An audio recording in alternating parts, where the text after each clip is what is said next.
When you wish to suggest that somebody is perhaps not the ideal choice, You rubbish them? the first stage is to express absolute support. Why? Because you don't want to go on record as saying somebody is no good. You must be seen to be their friend. After all, it is necessary to get behind someone before you can stab them in the back.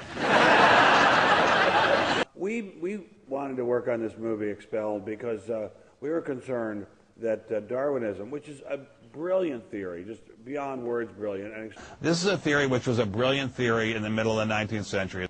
Well, the issue is that Darwinism, which was a brilliant theory, and that's a brilliant proposition. Darwin was a brilliant guy. Or any of us connect with the movie says that Darwin was a fool. He was obviously an extraordinary, they've gone way unbelievable beyond genius. him. Way beyond, and way beyond. After all, it is necessary to get behind someone before you can stab them in the back. Well, the issue is that Darwinism, which was a brilliant theory and a great, great relic of the age of imperialism in the 19th century, this is a theory which was a brilliant theory in the middle of the 19th century. It's the 21st century. Yeah, and the age of a theory has no bearing whatsoever on its veracity.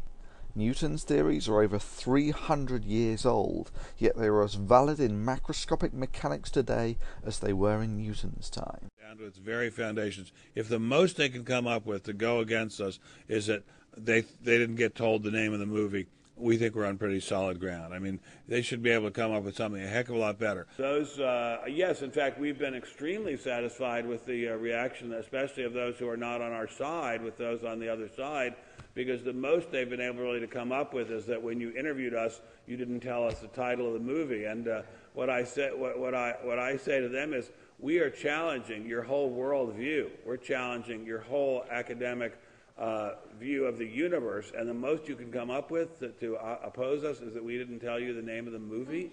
There's something very encouraging about that. Don't worry, Stein, we'll get to the science. But first let's deal with the subject of academic honesty and why it's important in science. Scientists basically dedicate their lives to furthering the knowledge of mankind. Lying and dishonesty are actively destructive to this goal and are universally the quickest way to end an academic career. It's a zero-tolerance policy. One strike and you're out. Now let's compare this to the conduct of Stein. A producer for Rampart Films contacted P.Z. Myers, an evolutionary biologist, stating, "We are currently in the production of a documentary film, Crossroads, the intersection of science and religion. We are interested in asking you a number of questions about the disconnect/controversy that exists in America between evolution, creationism, and the intelligent design movement." Myers later notes on his blog that now we've got this new ID creationist movie, Expelled, coming out, and there's a press release with this claim. Unlike some other documentary films, Expelled doesn't just talk to people representing one side of the story. The film confronts scientists like Richard Dawkins, author of The God Delusion, influential biologist and atheist blogger P.Z. Myers, and Eugenie Scott, head of the National Center for Science Education.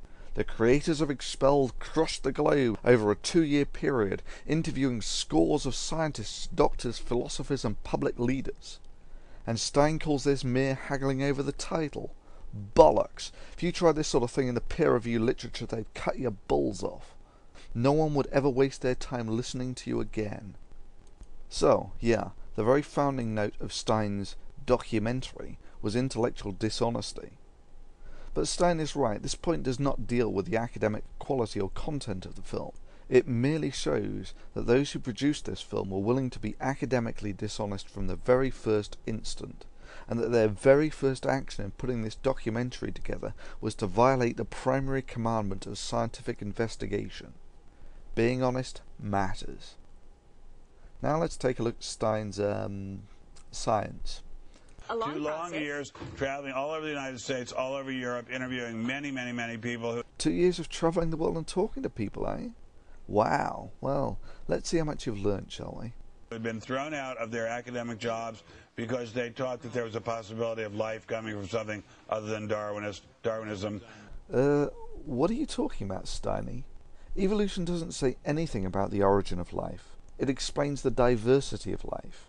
Just like Newtonian mechanics explains how matter moves, not where it originated from. just like general relativity describes gravity, but does not explain the origin of gravity.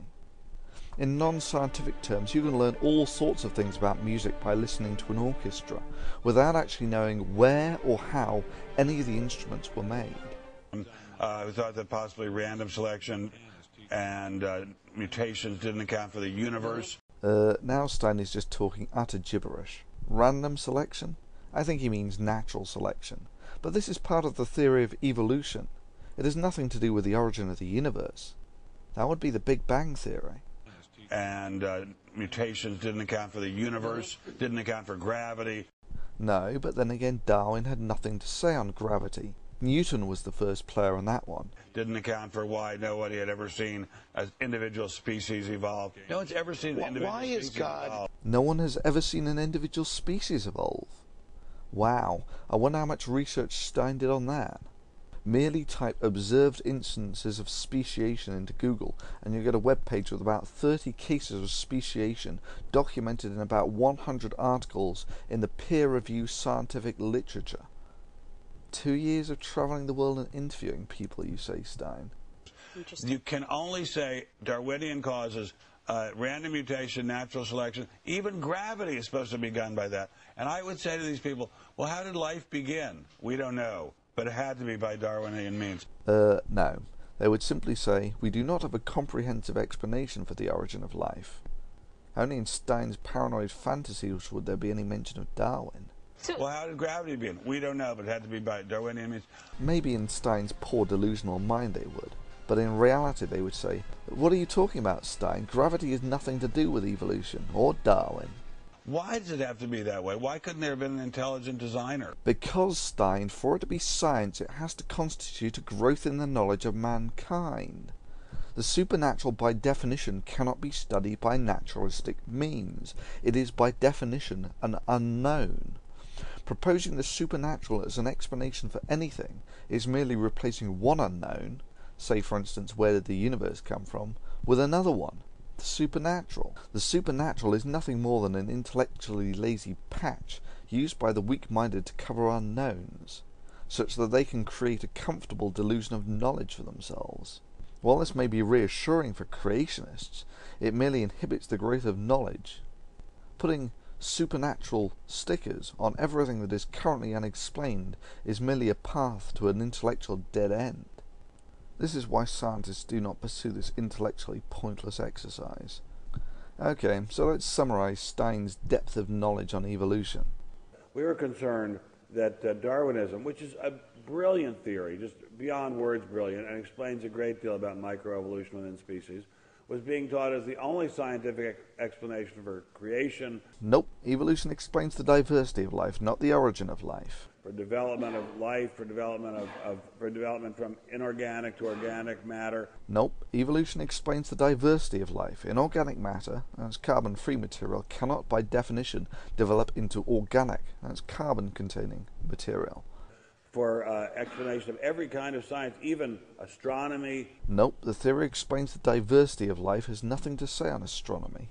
Even physics. Nope, evolution explains the diversity of life, not physics. Even thermodynamics. Nope, the variation of allele frequencies in populations suffering environmental attrition has nothing to do with thermodynamics. So, in summary, Stein's education on evolution could be surpassed by anyone who takes 5 minutes to read the Wikipedia entry, or any other encyclopedia entry for that matter on the subject. But Darwinism explains so little. It doesn't explain how life began. It doesn't explain how gravity works to keep the planets in their orbits. It doesn't explain how thermodynamics works. It doesn't explain how physics or the laws of motion work. But I'm willing to agree. I could be wrong. I'm often wrong. I'm very often wrong. Here's a heads up for your next documentary, Stein. The correct order to do things is to learn something about the subject before you make the documentary, not the other way around. April 18th, Yes. and the movie is called It's what expelled, no intelligence allowed. Expelled, no intelligence. That says it all. Man, thank you so much.